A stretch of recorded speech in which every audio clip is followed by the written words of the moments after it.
মা মা আজকে আমাকে স্কুলে টেস্টি টেস্টি টিফিন বানিয়ে দেবে। চলো আজকে আমি তোমাদের সাথে এমন এক টিফিন রেসিপি শেয়ার করছি যেটা তোমরা বাচ্চাদের স্কুলে টিফিনেও দিতে পারবে, আবার সকাল সন্ধ্যে স্ন্যাক্স হিসাবেও দিতে পারবে। আর এটা খেলে কিন্তু অনেকক্ষণ পেট ভর্তিও থাকে। চলো দেখে নাও আমি কি বানাচ্ছি। দেখো কড়াইয়ে দিয়ে দিয়েছি আমি সাদা তেল, বেশি না অল্পই দিয়েছি, এই ধরো 1 চামচ মতন দিয়েছি, ওই 1.5 চামচ ধরো। এরপর আমি সামান্য একটু সর্ষে ফোড়ন দিয়ে দিলাম। এরপর দিয়ে দেবো কারি পাতা, কিছুটা কারি পাতা আমি ফোড়নে দিয়ে দিলাম। এরপর গাজর আর আলু আমি কুচি করে রেখেছি, সেটা তোমাদেরকে দেখিয়ে দিলাম।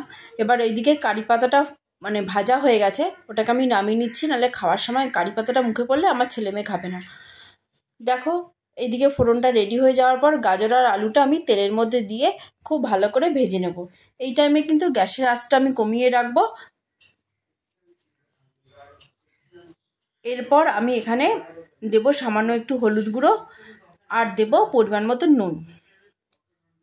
দেওয়ার পর খুব ভালো করে মিশিয়ে নেব।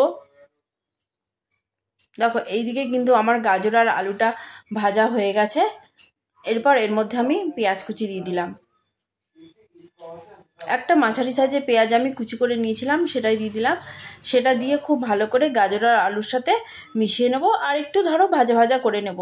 দেখো এগুলো আমার একদম সব ভাজা হয়ে গেছে, পেঁয়াজটাও ভাজা হয়ে গেছে।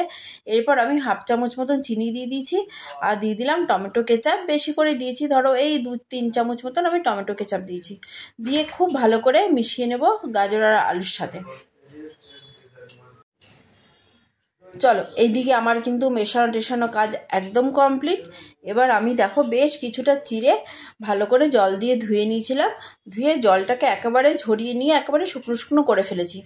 আর এইভাবে চিড়ে রান্নাটা করলে না অনেকক্ষণ বাচ্চাদের পেটও ভর্তি থাকে। দেখো চিড়েটা আমি এর মধ্যে দিয়ে দিলাম। এরপর গ্যাসের আঁচটা কিন্তু বাড়িয়ে দিয়ে খুব ভালো করে নাড়িয়ে চাড়িয়ে নেব।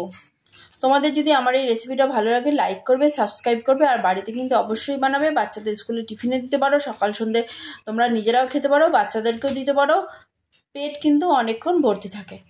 দেখো এইদিকে আমি এটাকে মিশিয়ে নিয়েছি। এরপর আমি এখানে অরিগানো দিয়ে দিচ্ছি, এই ধরো 1 চামচ মতন। আর এছাড়া কিন্তু আমি এখানে কোনো কুচানো লঙ্কা দিইনি বা চিলি ফ্লেক্স কিছুই দিইনি, তোমরা চাইলে দিতে পারো। কেন আমার বাচ্চা মেয়েটা তো ছোট অনেকটাই, ও ঝাল খেতে পারবে না। যদি ঝাল হয়ে যায় ও একদমই খেতে পারবে না, সেই জন্য আমি এটা বানিয়ে দিইনি।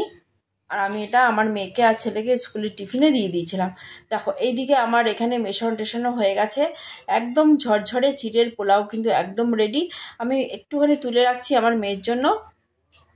এরপর ছেলেরটা একটু রেডি করব, এই জন্য এখানে আমি ম্যাজিক মশলা দিয়ে দিলাম। ম্যাজিক মশলা একটু ঝাল ঝাল হয় বলে আমি মেয়েটার মধ্যে আর দিইনি। দেখো এখানে আমি 1 চামচ মতন ম্যাজিক মশলা দিয়ে আবারও খুব ভালো করে মিশিয়ে নিচ্ছি।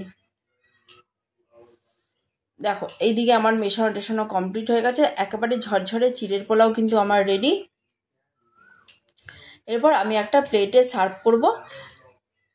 দেখো এর ওপরে আমি একটু পেঁয়াজ কুচি আর একটু টমেটো সস দিয়ে দিয়েছি। তারপর আমি টিফিন বাটিতে ওকে দিয়ে দিয়েছিলাম, আর তোমাদেরকে একটু প্লেটের মধ্যে ঢেলে দেখিয়েছি। আর এইটুকু আমি খেয়ে নেব, ব্যাস রেডি হয়ে গেল আমার স্কুল টিফিন।